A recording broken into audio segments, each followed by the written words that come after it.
This video is brought to you by my website, aeroparts.com, high quality, genuine part. In this video, I'm going to be replacing the air intake hose in the 2012 Honda Civic 1.8. Now this car failed smog because of this. It failed the visual inspection, so that thumbnail on the screen was not clickbait. Now this part is easy to replace, but it can be a little bit tricky because it's positioned towards the rear of the engine bay. It looks like you can just go in there, remove it, and change it no problem.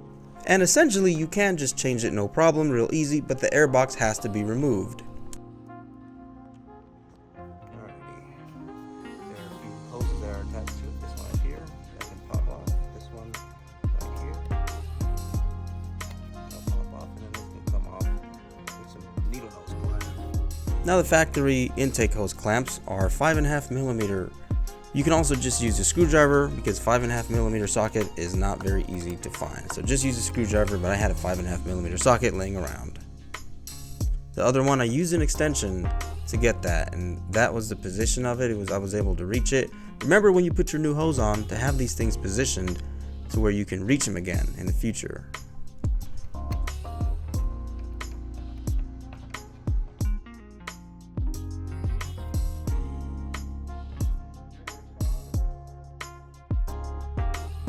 Now in this clip, I thought I could just pull the hose off and just change it right then and there, which was an awful idea. That hose has a pretty tight fit.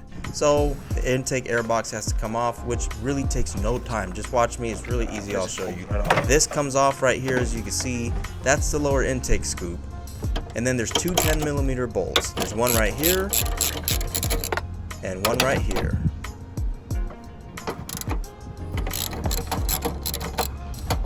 Once you got those bolts off, you can pull the airbox off, but remember it's got a rubber mount holding it down, so you got to give it a solid tug to get it off.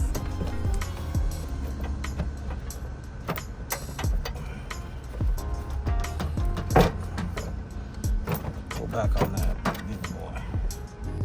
And there we go, that airbox is loose, just like that. Now I'm going to start getting the intake hose off of it, and don't forget to disconnect your mass airflow sensor connector. Don't start going crazy and ripping stuff out. You still have to unplug your mass airflow sensor right here, and you have to remove it from the airbox.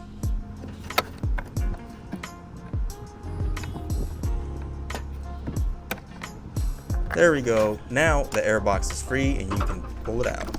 Take a good look. Oh, we got another tear. Thing is torn up all over. Real quick, this might be unrelated, but I tried to take the top of the airbox off only, but that didn't work. It has to be in the 90-degree position to remove it. You can't remove it while the airbox is in the car, so the airbox has to come out anyways.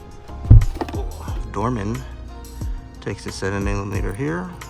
We're gonna do an 8mm on this side. Boom. So 7mm, 8mm on this side. Quite tight fit, actually. Now this air intake hose had kind of a tight fit. I was unable to put this side of it on with the clamp, so I had to remove the clamp and put the intake hose on first and then put the clamp on. There is a notch that lines up. There is a position that this hose needs to be, and I'll show you in just a second. That's how we're going to be doing it. And now it's in place. And now I'm going to put the clamp on, and keep in mind that you want to have the screw head in a position to where you can access it if you need to take it off again. You can go ahead and just start tightening it down because we're not going to change the position of the hose anymore. And you'll see in just a second what I mean by that. But you can tighten it down, just make sure that the screw is in an accessible location.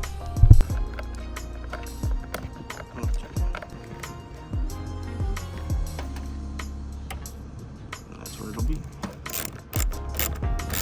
Fortunately for the other side of that hose, you don't have to do that because that clamp has enough slack.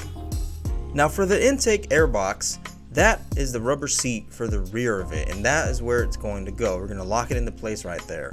So when I'm putting the airbox on, I'm actually feeling for that mount so I can secure the airbox in its proper position. And I will have to push down on it once again, just like I had to pull up on it and give it a good push to lock it into place.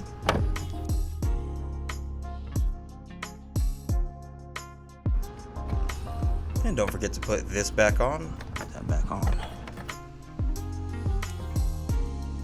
I'll show you how to get this on right now, and I didn't show myself putting the lower scoop hose back on, so don't forget that part. kind of feel back there. There we go. And the airbox is in place. Now the other side of the hose also has a notch where it lines up, but if you've lined up the first one, you shouldn't have an issue lining this one up. That's where it's going to line up, and we're going to push that on.